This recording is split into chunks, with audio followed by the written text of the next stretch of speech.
by Iranian communities. The nationwide popular uprisings today are the continuation of the aspirations and paths of those fallen for freedom in 1988, those who said no to the henchmen and sacrificed their lives for freedom in Iran. On the 30th anniversary of the 1988 massacre of political prisoners in Iran, thousands from across the Iranian diaspora and representatives of Iranian associations, along with prominent international social and political figures, will gather in Paris, London, Berlin, Frankfurt, Stockholm, Amsterdam, Rome, Oslo, Brussels, Bern, Ottawa, Toronto, Vancouver, Bucharest, Helsinki, Gothenburg, Aarhus, and Stuttgart. Survivors and relatives of the massacre will also share their experiences and observations with the participants. Congressman Patrick Kennedy and a number of European lawmakers will be among the participants at the Paris conference. This international gathering of the Iranian communities will start at 5 p.m. Central Europe Standard Time and 11 a.m. Eastern Standard Time, and will be broadcast live in Persian, English, French and Arabic on social networks and websites of the resistance and Iranian communities. Together we can echo the voice and message of this event. Merkel cool on EU independent payment system to save Iran deal. German Chancellor Angela Merkel said on Wednesday she agreed with her foreign minister that relations with the United States are changing, but she stopped short of backing his call for a separate EU payment system to save a nuclear deal with Iran. She told reporters, "On the question of independent payment systems, we have some problems in our dealings with Iran, no question.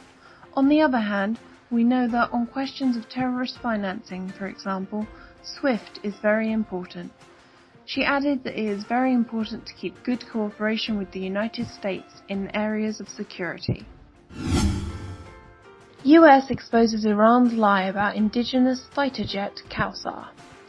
The US Department of State's electronic communication team refuted on its Twitter account Iran's lie about the new, sophisticated and locally made fighter jet that it said it had recently produced. The US Department of State's communication team said, "It seems that regime officials are not sufficiently familiar with the development of the aviation industry. Their plane is very similar to a fighter jet produced by the United States decades ago, and Iran has an old fleet of these planes. Deception is their favorite means." On Tuesday, Iran unveiled its first homemade fighter jet, while President Hassan Rouhani stressed that the sole purpose of Tehran's military force is to deter enemies and establish a lasting peace. Bolton, US wants stronger Iran sanctions than pre-nuclear deal. US President Donald Trump's national security advisor says the reimposition of economic sanctions against Iran has had a profound effect, and the administration wants to go further than the measures in place before the 2015 nuclear deal. John Bolton said Wednesday that US officials have spoken with allies about what else could be done to achieve maximum pressure on Iran, including further sanctions and unspecified measures. He said, "The Iran nuclear deal mitigated the effects of its mismanagement of the economy and gave the regime new life. Gave this regime, that's been the central banker of international terrorism since 1979, new assets that it could use for its nuclear weapons program, ballistic missile program, terrorist support activities, and conventional military activities." He also warned Syrian President Bashar al-Assad not to carry out further chemical weapons attacks.